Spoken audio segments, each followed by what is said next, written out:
Assalamualaikum warahmatullahi wabarakatuh.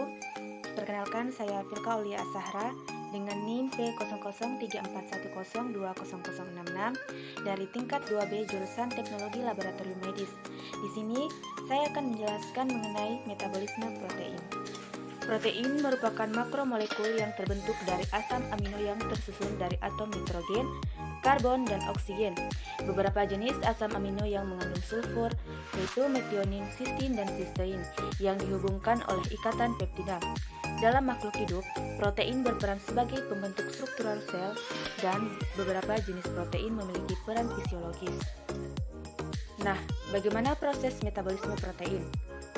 Protein dalam sel hidup terus-menerus diperbaharui melalui proses pertukaran protein, yaitu suatu proses berkesinambungan yang terdiri atas penguraian protein yang sudah ada menjadi asam amino bebas dan resintesis, selanjutnya dari asam-asam amino bebas menjadi protein.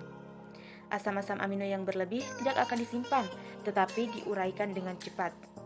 Di dalam sel, protein akan diuraikan menjadi asam-asam amino oleh protease dan peptidase. Protease intrasel akan memutus ikatan peptida internal protein sehingga terbentuk senyawa peptida. Selanjutnya, oleh peptidase, peptida tersebut akan diuraikan menjadi asam-asam amino bebas. Endopeptidase akan memutus ikatan peptida internal sehingga terbentuk peptida-peptida yang lebih pendek, dan selanjutnya amoptidase dan karboksipeptidase akan membebaskan asam-asam amino masing-masing dalam gugus terminal N dan C pada peptida-peptida tersebut.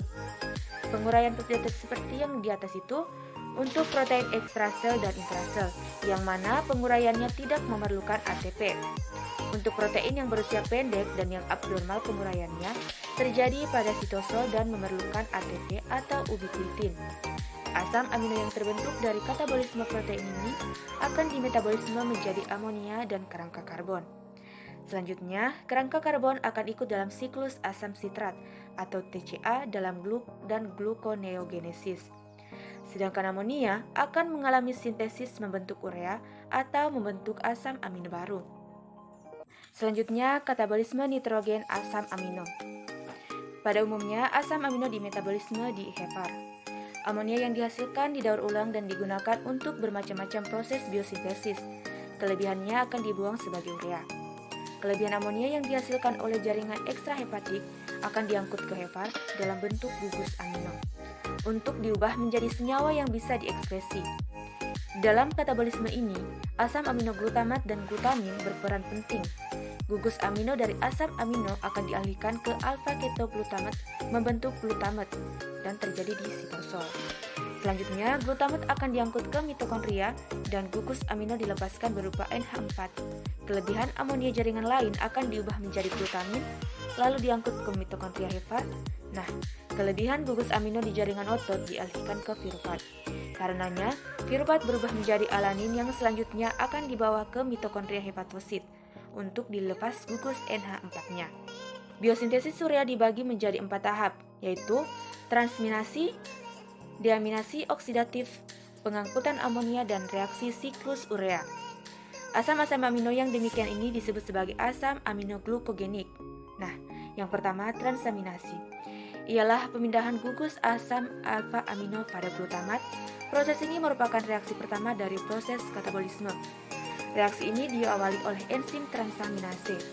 Jadi, setiap enzim transaminase bersifat spesifik untuk satu pasangan asam alfa amino dan asam alfa keton. Reaksi transaminasi itu terbukti terjadi hampir pada semua asam amino, kecuali lisin, treonin, prolin, dan hidroksiprolin. Tujuan utamanya yaitu untuk mengumpulkan semua nitrogen dari asam amino dalam bentuk satu-satunya senyawa yaitu glutamat. Nah, dari glutamat dapat dihasilkan amonia. Seperti diketahui, reaksi transaminasi asam alfa amino menghasilkan glutamat. Reaksi ini terjadi di sitosol. Selanjutnya, L-glutamat tersebut akan diangkut menuju mitokondria dan akan mengalami deaminasi oksidatif menghasilkan asam alfa keto dan amonia. Selanjutnya, amonia diangkut ke hepar oleh glutamin. Pelepasan amonia dikatalisis oleh glutaminase renal. Amonia dari jaringan ekstrahepatik akan diangkut ke hepar dalam bentuk glutamin. Amonia akan bereaksi dengan glutamat membentuk glutamin. Reaksi ini dikatalisis oleh enzim glutamin sintetase dan memerlukan ATP. Dan yang terakhir yaitu ekskresi nitrogen dan siklus urea. Siklus urea dimulai di mitokondria sel hepatosit. Pembentukan urea dari amonia terdiri atas 5 tahap. Nah, itulah tadi penjelasan singkat dari saya. Lebih dan kurangnya mohon dimaafkan. Wabillahi taufiq wal hidayah. Wassalamualaikum warahmatullahi wabarakatuh.